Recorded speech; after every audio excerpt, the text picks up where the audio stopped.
Have you ever walked into a messy room and instantly felt uncomfortable? Now compare that to a well-organized space. One space feels chaotic, the other feels calm. That difference is what balance does in graphic design. When a design is balanced, it feels professional and trustworthy. An unbalanced design feels awkward and amateurish. Today, we're diving into the first principle of graphic design, balance. By the end, you'll understand how to apply it. We'll explore types of balance, the psychology behind it, practical tips, common mistakes, and exercises to improve your skills. If you want to move from amateur to professional, this principle is your foundation. Let's get started. Section 1. What is balance really? Balance in design is about distributing visual weight so a layout feels stable and intentional. It doesn't mean everything has to look identical on both sides. Instead, it means that when you step back and look at the entire design, it feels comfortable, like nothing is tipping over or pulling too much attention away. But what do we mean by visual weight? A large shape feels heavier than a small one. A dark color feels heavier than a light one. A bold typeface feels heavier than a thin one. A highly textured image feels heavier than a flat one.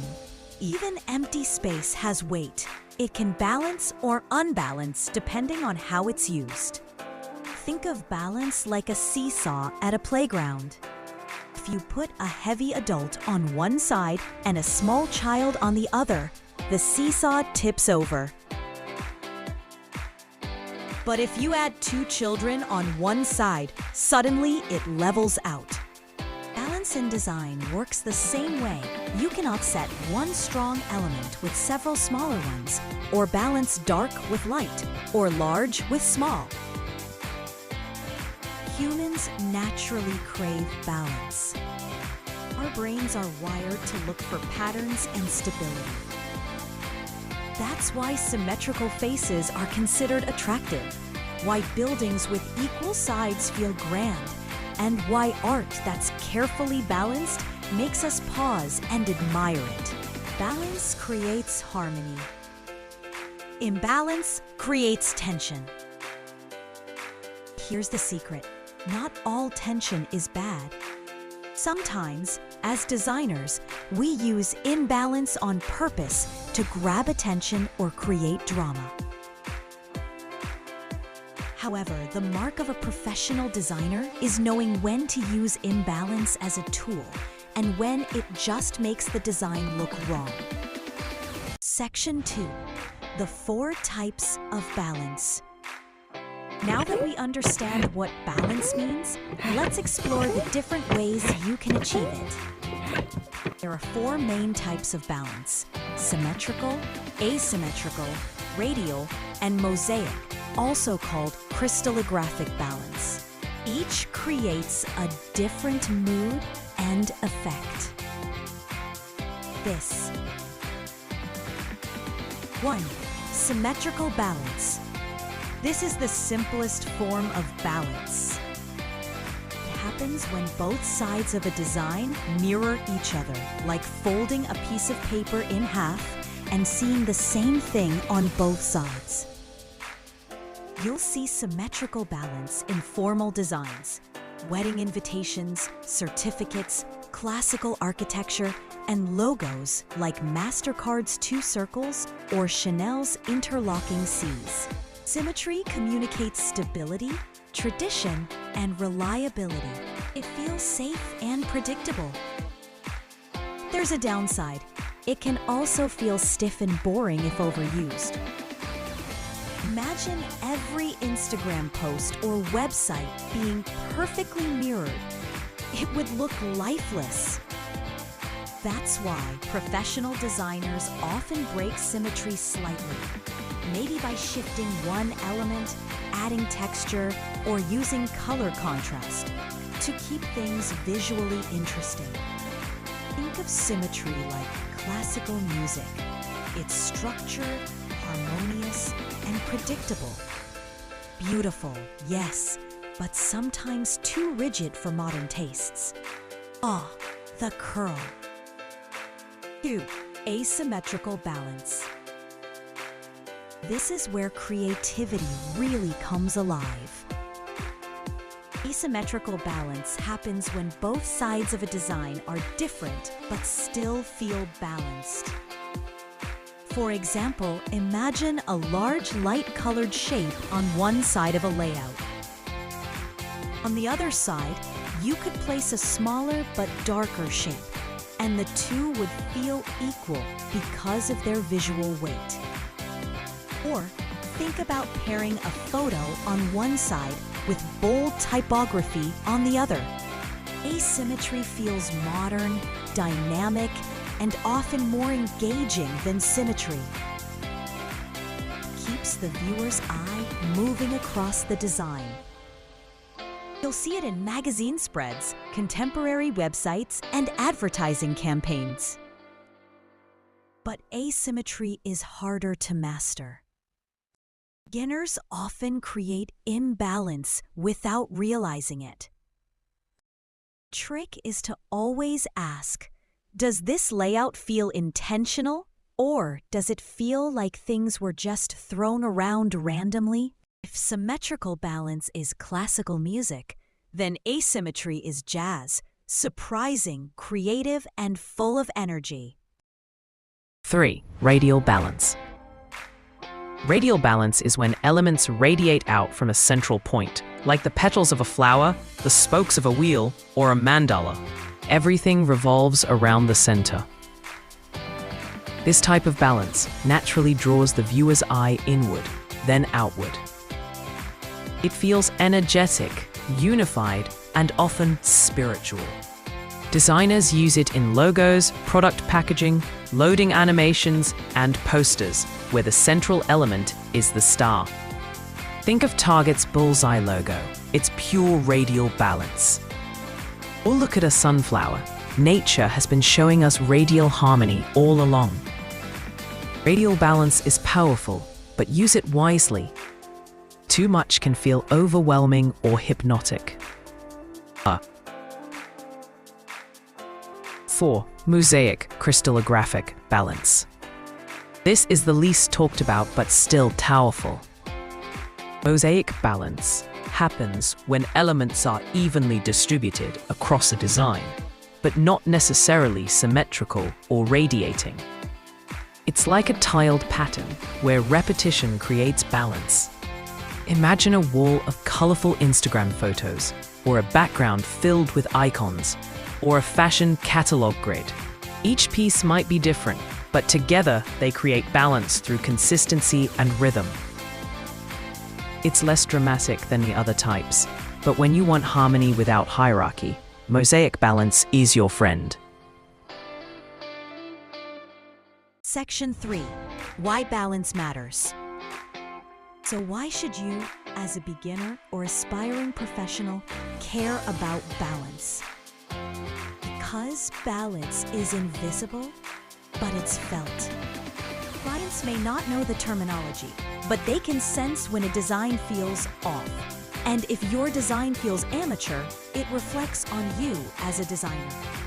Balance builds trust. A balanced logo tells customers this brand is reliable. Balanced website keeps users engaged instead of clicking away. A balanced poster makes people want to stop and read it instead of ignoring it. In other words, balance is the difference between a design people skip and a design that communicates powerfully. When you master balance, your designs stop looking like student projects and start looking like professional work. Section 4. Practical tips for achieving balance. Let's get into the practical side. How do you actually achieve balance in your designs? 1. The squint test. Step back from your screen, blur your eyes, and look at your design. Where does your attention go? Does one side feel too heavy? If so, redistribute the elements until the weight feels even. It sounds simple, but professionals use this trick all the time. 2. Use grids and guides. Professional designers rely on grids, not guesswork. Grids help align text, images, and shapes so everything feels connected. Try the rule of thirds, divide the canvas into 9 equal parts, or even the golden ratio, which artists and architects have used for centuries. Grids don't limit creativity, they give it structure. Think of them as scaffolding for your design. 3. Balance typography. Typography has its own weight. Large, bold headlines feel heavy. Thin body text feels light. A tall, narrow font balances differently than a wide, bold one. If you have a heavy headline at the top, balance it with lighter body text below, or balance decorative fonts with simple ones. 4. Balance with color. 4. Balance with color. 4. Balance with color. 4. Balance with color. Colors carry weight too. Dark colors feel heavier than light ones. Warm colors like red and orange grab more attention than cool ones like blue and green. Want to balance a bright red shape? Use several softer elements on the opposite side. 5. Balance images and text. One common beginner mistake is letting images overpower text. If you have a large photo on one side, add bold text on the other. Or crop the image differently so the composition feels balanced. A good rule: images attract attention, text anchors it. 6. Use white space. Don't underestimate empty space. White space isn't wasted, it's what gives balance room to breathe. Crowded design feels heavy everywhere. Balanced design uses space as an active element. 7. Practice exercises. Take a flyer that feels unbalanced and redesign it in 3 different balanced ways. Use only 2 shapes, a circle and a square, and create 3 different balanced compositions. Create a social media post twice, once symmetrical, once asymmetrical. Pair the moods. These exercises sharpen your instincts faster than theory alone. Let's look at some real-world examples. The Nike swoosh is simple but perfectly balanced. It tilts forward yet feels stable. The Twitter bird is balanced in shape and space. Compare that to Pepsi's logo redesign in 2008, where critics said the imbalance made it feel strange. Movie posters often use asymmetry, big character faces on one side, balanced by text on the other. Radial balance appears in sci-fi posters where energy radiates from a central source. Apple's website often uses asymmetry, large product photos balanced by short, bold text. Instagram grids show mosaic balance in action. By studying these, you train your eye to spot balance everywhere. Let's be honest, most beginners get balance wrong in predictable ways. Crowding one corner, stuffing text or images into one side and leaving the other empty. Ignoring white space, filling every inch with elements until nothing has room to breathe. Overusing symmetry, making designs too stiff, like school projects, instead of dynamic and modern. Not checking alignment. Misaligned text breaks balance, even if everything else looks good. Balance isn't just theory. It's the difference between designs that feel wrong and designs that get results.